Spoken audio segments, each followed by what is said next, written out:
Hallelujah, praise the lord. ನಮ್ಮ ರಕ್ಷಕ ಯೇಸು ಕ್ರಿಸ್ತನ ಹೆಸರಿನಲ್ಲಿ ಪ್ರಿಯರೇ ನಿಮ್ಮನ್ನು ವಂದಿಸುವವನಾಗಿದ್ದೇನೆ. ಪ್ರಿಯರೇ, ದೇವರ ಚಿತ್ತ ಏನು ಎಂಬುದಾಗಿ ನಾವು ನೀವುಗಳು ತಿಳ್ಕೊಳ್ಳುವುದಾದರೆ, ರೋಮಪುರದವರಿಗೆ ಬರೆದ ಪತ್ರಿಕೆ ಪ್ರಿಯರೇ 1ರಿಂದ 11ನೇ ಅಧ್ಯಾಯದವರೆಗೆ ಎಲ್ಲ ರಕ್ಷಣೆ ವಿಷಯದಲ್ಲಿ, ಅದಕ್ಕೋಸ್ಕರ ಏನು ಮಾಡಬೇಕು, ರಕ್ಷಣೆ ಹೊಂದುವುದು ಹೇಗೆ, ರಕ್ಷಣೆಯನ್ನು ನಾವು ಹೇಗೆ ಕಾದುಕೊಂಡಿರಬೇಕು ಎಂಬ ವಿಷಯದಲ್ಲಿ ಅಲ್ಲಿ ವ್ಯಕ್ತವಾಗಿದೆ, ಅಲ್ಲಿ ತಿಳಿಸಲ್ಪಡುತ್ತದೆ ಅಲ್ಲವೇ. ಅದೇ ರೀತಿಯಲ್ಲಿ ನಾವು ಮುಂದೆ ನೋಡುವಾಗ ದೇವರ ಚಿತ್ತ ಎಂಬುದಾಗಿ ಹೇಳುವುದಾದರೆ, ಯೋಹಾನ 3:16 ದೇವರು ಈ ಲೋಕದ ಮೇಲೆ ಬಹಳ ಪ್ರೀತಿಯನ್ನಿಟ್ಟು ತನ್ನ ಒಬ್ಬನೇ ಮಗನನ್ನು ಕೊಟ್ಟನು, ಆತ ನಮ್ಮ ಒಬ್ಬನಾದರೂ ನಾಶವಾಗದ ನಿತ್ಯ ಜೀವನ ಪಡೆಯಬೇಕೆಂಬುದಾಗಿ ಕೊಟ್ಟನು ಎಂಬುದಾಗಿ ವಾಕ್ಯ ಹೇಳಿದಂತೆ, ದೇವರ ಚಿತ್ತ ಯಾರು ಕೂಡ ನಾಶ ಆಗಬಾರದು ಎಂಬುದಾಗಿ, ಅದಕ್ಕೋಸ್ಕರ ತನ್ನ ಒಬ್ಬನೇ ಮಗನಾದ ಯೇಸು ಕ್ರಿಸ್ತನನ್ನ ಪ್ರಿಯರೇ ಆತನು ನನಗಾಗಿ ನಿಮಗ ಕೊಟ್ಟನು, ಆತ ನಂಬುವ ಒಬ್ಬನಾದರೂ ನಾಶವಾಗಬಾರದು ಎಂಬುದಾಗಿ. ಹಲ್ಲೆಲೂಯಾ. ಹಾಗಿರುವಾಗ ಪ್ರಿಯರೇ, ದೇವರ ಚಿತ್ತ ಯಾವನೂ ನಾಶ ಆಗಬಾರ್ದು ಎಂಬುದಾಗಿ ಮಾತ್ರವಲ್ಲ, ದೇವರ ಚಿತ್ತ ನಾವು ಈ ಲೋಕದಲ್ಲಿ ಇರುವಾಗ ಆತನಿಗೋಸ್ಕರ ಜೀವಿಸಬೇಕೆಂಬುದಾಗಿ. ಆಮೆನ್. ಹೆಚ್ಚಿನವ್ರು ಹೇಳ್ತಾರೆ, ನಾವೀಗ ರಕ್ಷಣೆ ಹೊಂದಿ ಆಯಿತು ಕ್ರಿಸ್ತನಲ್ಲಿ, ಮುಗಿದ ಎಲ್ಲ ಆಯಿತು ಕಾರ್ಯಗಳು.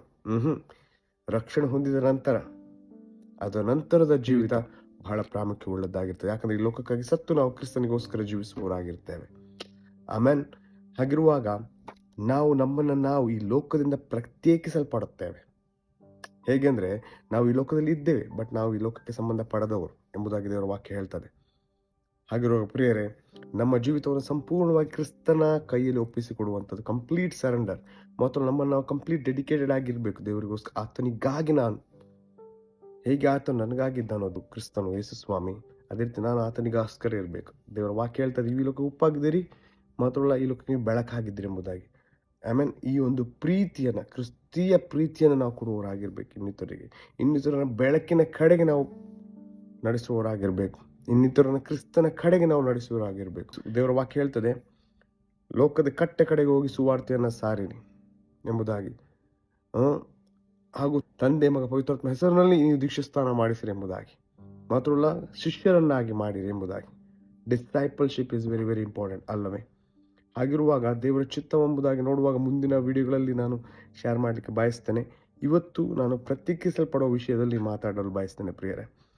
ಪ್ರಿಯರೇ, ರೋಮಾಪುರದವರಿಗೆ ಬರೆದ ಪತ್ರಿಕೆ 12ನೇ ಅಧ್ಯಾಯ 1ನೇ ಪ್ರಿಯರೇ, ಆದದ್ದರಿಂದ ಸಹೋದರರೇ, ದೇವರ ಕನಿಕರವನ್ನು ನಿಮ್ಮ ನೆನಪಿಗೆ ತಂದು ನಿಮ್ಮನ್ನು ಬೇಡಿಕೊಳ್ಳುವುದೇನೆಂದರೆ, ನೀವು ನಿಮ್ಮ ನಿಮ್ಮ ದೇಹಗಳನ್ನು ದೇವರಿಗೆ ಮೀಸಲಾಗಿಯೂ ಮೆಚ್ಚುಗೆಯಾಗಿ ಇರುವ ಸಜೀವ ಯಜ್ಞವಾಗಿ ಅರ್ಪಿಸಿರಿ, ಇದೇ ನಿಮ್ಮ ವಿವೇಕಪೂರ್ವಕವಾದ ಆರಾಧನೆಯು ಎಂಬುದಾಗಿ.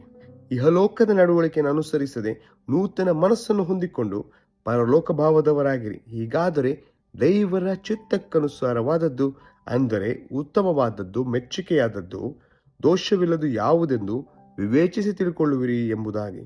ಪ್ರಿಯರಿ, ಈ ವಾಕ್ಯ ಹೇಳ್ತದೆ ಏನಂತೆ, ಇಹಲೋಕದ ನಡವಳಿಕೆಯನ್ನ ಅನುಸರಿಸದೆ ನೂತನ ಮನಸ್ಸನ್ನು ಹೊಂದಿಕೊಂಡು ಎಂಬುದಾಗಿ.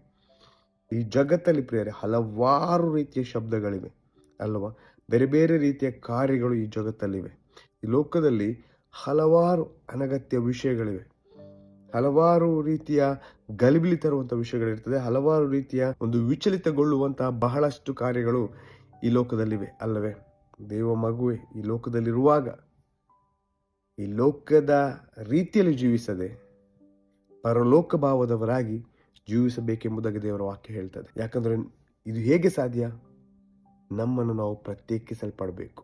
ಈ ಲೋಕದಲ್ಲಿರುವಾಗಲೂ ಕೂಡ ನಾವು ಲೋಕಕ್ಕೆ ಸಂಬಂಧ ಪಡೆದವರು, ಲೋಕದಲ್ಲಿದ್ದೇವೆ, ಆದರೆ ಲೌಕಿಕವಾದ ರೀತಿಯಲ್ಲಿ, ಲೋಕದ ರೀತಿಯಲ್ಲಿ ಜೀವಿಸದೆ ನಮಗೆ ದೇವರು ಆಜ್ಞೆ ಕೊಟ್ಟಂತೆ ಪರಲೋಕ ಭಾವದವರಾಗಿರಬೇಕು. ಮಾತ್ರವಲ್ಲ, ನಮ್ಮನ್ನು ನಾವು ಕಂಪ್ಲೀಟ್ ಸರೆಂಡರ್ ಒಪ್ಪಿಸಿಕೊಡ್ಬೇಕು ಕರ್ತನ ಚಿತ್ತಕ್ಕೆ. ಮತ್ತು ನಮ್ಮನ್ನು ನಾವು ಸಂಪೂರ್ಣವಾಗಿ ಕ್ರಿಸ್ತನಿಗಾಗಿ ನಾವು ಜೀವಿಸುವಂತೆ, ನಮ್ಮ ಜೀವಿತವನ್ನ ಕ್ರಿಸ್ತನಿಗಾಗಿ ನಾವು ಡೆಡಿಕೇಟ್ ಮಾಡಿಕೊಂಡಿರಬೇಕು. ಇದನ್ನು ನಾವು ಪ್ರತಿದಿನವೂ, ಪ್ರತಿ ಕಾಲಘಟ್ಟದಲ್ಲೂ ಇದನ್ನು ನಾವು ನೆನಪಿನಲ್ಲಿ ಇಟ್ಟುಕೊಂಡು, ನಾನು ನನ್ನ ಸ್ವಂತ ಸ್ವತ್ತಲ್ಲ, ನನ್ನನ್ನು ಕ್ರಿಸ್ತನು ತನ್ನ ರಕ್ತವನ್ನು ಹಾಗೂ ಪ್ರಾಣವನ್ನು ಕೊಟ್ಟು ಖರೀದಿಸಿದ್ದಾನೆ. ನಾವು ಬಹಳ ಬಹಳ ಬೆಲೆಯುಳ್ಳವರಾಗಿದ್ದೇವೆ.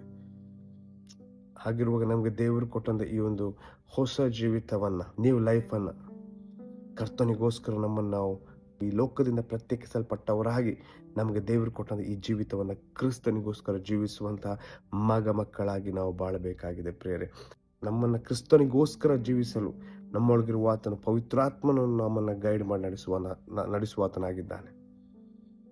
ಆಮೇಲೆ ದೇವರ ವಾಕ್ಯದ ಅಧ್ಯಯನ ಮಾಡುವ ಕ್ರಿಸ್ತಿಯ ಮನಸ್ಸನ್ನು ಹೊಂದಿಕೊಳ್ಳೋಣ ಪ್ರಿಯರೇ. God bless you.